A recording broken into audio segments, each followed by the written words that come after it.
Oh man, another year, another bad All-Star game. And with another bad All-Star game, of course, a bunch of complaints that everybody has. But this year, the All-Star game and All-Star weekend really wasn't bad due to a lack of effort rather than other things outside of the player's control. Now, on my other channel, I talked about how the NBA fumbled in multiple ways, in particular by just shoving ads down our throat. But there was also the commentary, and my goodness, I am really happy that this is going to be the last year that TNT is hosting an All-Star weekend because it's about time we moved on from them. In the post, Bobo ain't doing that. Bobo's not doing that. SGA, get the ball, do work, clear it out, do what you do. You wore the mustard color sneakers, make the mustard colors work. 30 seconds, the NBA is going to cut to a commercial, so you got to shoot quick. Jack, first things first. Why are you dressed like a director? Man, was that cringe as hell. This All-Star weekend was irrefutable evidence about how bad the commentary has been around the sport. The ongoing bashing of players and what's going on in the NBA has been really obsessive to the point where everyone is starting to notice it now. This is an ongoing conversation that we've had throughout the first half of the NBA season. And of course, there were several other reasons to why the ratings may have been lowered down than normal. The interest isn't as high as it once was. But one of the reoccurring themes that keeps getting brought up is that you have people who are commentating the game, covering the game, talking about the sport and the way in which they cover it. You can clearly see that the lack of knowledge about what's going on in the NBA clearly isn't there. How they are color commentating in the game is just egregiously bad, and how a lot of people have brought up the fact that the TNT crew, as much as we may beloved them, is part of the problem. I did not tune into All-Star Weekend to hear Shaq talk about a player who's not in the All-Star game in Bol Bol. I did not turn on to All-Star Weekend to hear Charles Barkley talk about defense when he didn't play a lick of defense when he was in the NBA. I do not want to hear Kevin Hart go on these random rants and tangents thinking that it's funny about, oh, you need to go play basketball. Oh, there's a bunch of 7-footers shooting threes. Oh my God. Shaq, let me make a P-Star joke. Very cringe. The NBA was already shoving a bunch of ads and breaks in front of me, and it got even worse when I am trying to watch it and I have to hear, hey, we're gonna have a stop real quick because Kevin Hart has to get off a couple of jokes. We're about to take this back to the park, and I'm gonna make people play the game the way it should be played. I wanna see guards be guards. I wanna see big men be big men. I'm seeing way too many big men shoot the three. I'm telling Chuck, be a real coach. If another 7-footer or above shoots another three-pointer, sit him down. Sit him down, Chuck. Kenny has been trying to relive the moment that he had back in 2000 when Vince Carter did that dunk and he was like, it's over.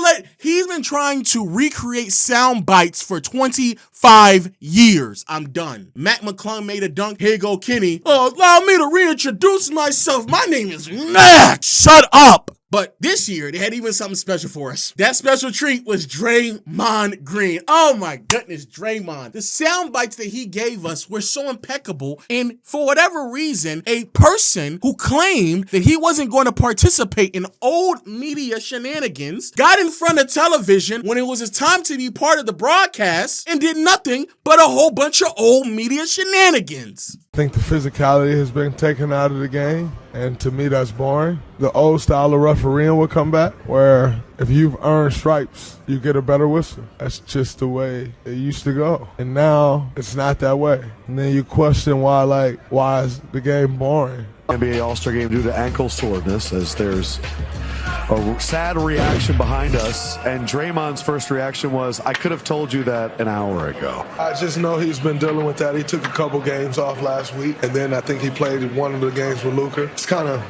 expected. Gotcha. The reaction, I think we all were disappointed when we heard that news. Well, it's the reality. We were talking about getting the top players to compete on Saturday to help boost the dunk contest, and we talked about LeBron being the key domino in that. That nigga is 40. Why is it that this league is still hanging on to LeBron having to play all-star games at the age of 40 for us to hope that we have certain ratings? That's a problem. It's a much bigger problem that Anthony Edwards didn't play because he's the 20-some-year-old. He's the one that y'all are trying to make to be the face of the NBA. He is the one that should be out there playing. I had to work so hard to play on Sunday night of All-Star Weekend, and because ratings teams are down because the game's bad, we're bringing in rising stars. That's not a fix. I never played in the Rising Stars game. My first 2 years, I didn't touch that game. And these guys get to touch the All-Star floor? 9 lead changes, 5 ties, the Rising Stars. Did they come out here and prove anything to you, Draymond? Yes, that they shouldn't have been out there. Scale of 1 to 10, your thoughts of the format? 10 being the best. Yes. A 0.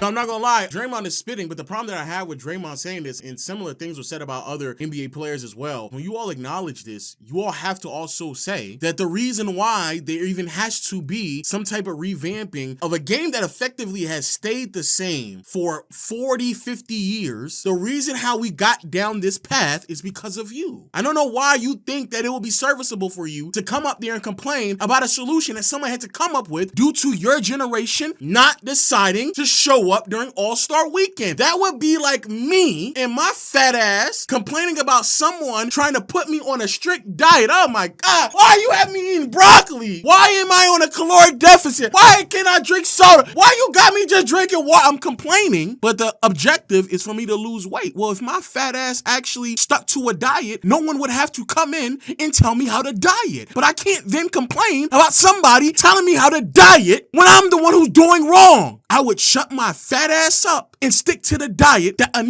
got me going through so I can actually improve something, try something different, because what I'm doing clearly isn't working. Well, how about this, Draymond? You go in the locker room and you talk to your peers and tell them to actually give a damn. Where Kobe said, like, yo, it's accidental basketball. He couldn't have been more right. It was so refreshing to play against Bron because every possession is like a chess match. But you don't just get that on a regular basis. It's just who can run faster, who can hit more threes. It's no substance. Not gonna lie, Oscar Robertson cooked Draymond on this, talking about how it's boring to you because the only thing you do is pass the ball. However, I'm gonna take a more informative approach to this. Let me be clear. I think Kobe was wrong as well. However, I think at the point in time in which Kobe made that comment, it was much more accurate than where we are today. The game of basketball is the most complex it has ever been in NBA history. And it's even crazy to sit here and hear someone like Draymond say, back in my day, 8 years ago, nigga, you're still in the league. What?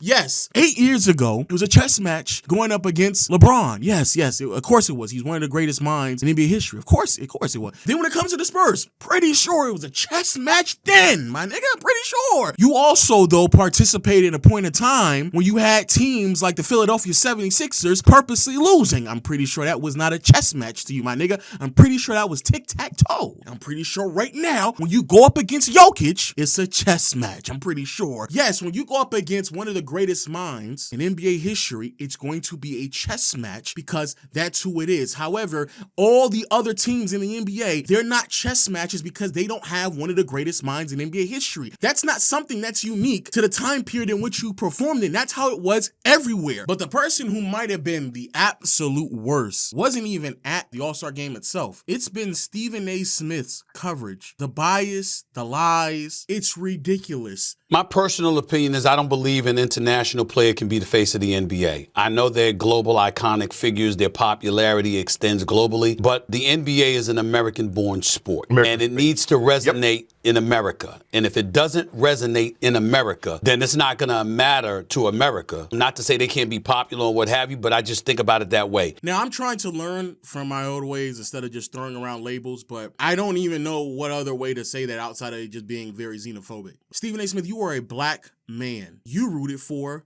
Serena Williams and Venus Williams, 2 black women out of America who played a sport in tennis that did not derive from America and was dominated primarily by white men. It is crazy to sit here and to believe that Americans wouldn't be open to the idea of an international player, a foreign-born player, being the face of this league. Stephen A. Smith, that is an ignorant statement to make. Quite frankly, you're talking about how you're disappointed in Anthony Edwards and things. He said, I'm disappointed in what you said, especially when you have international players who are willing to be the face of the league. Giannis gives a damn. Victor gives a damn. Ant doesn't. You can't force him to be that. Newsflash of Stephen A. Smith and plenty of you out there, independent media members like myself and many others, bro, the numbers that we do when we're talking about Jokic is outrageous. When we talk about Giannis, is outrageous. When we talked about Victor Wembanyama, it is outrageous. And I can go back in the analytics and go, look, majority of the viewers are still in America.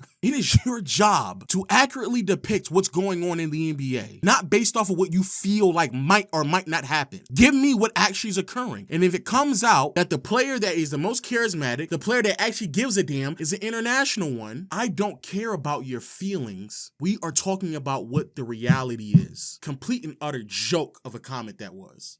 LeBron James single-handedly ruined this competition. To get Mac McClung out the way, y'all do understand, those are prop dunks.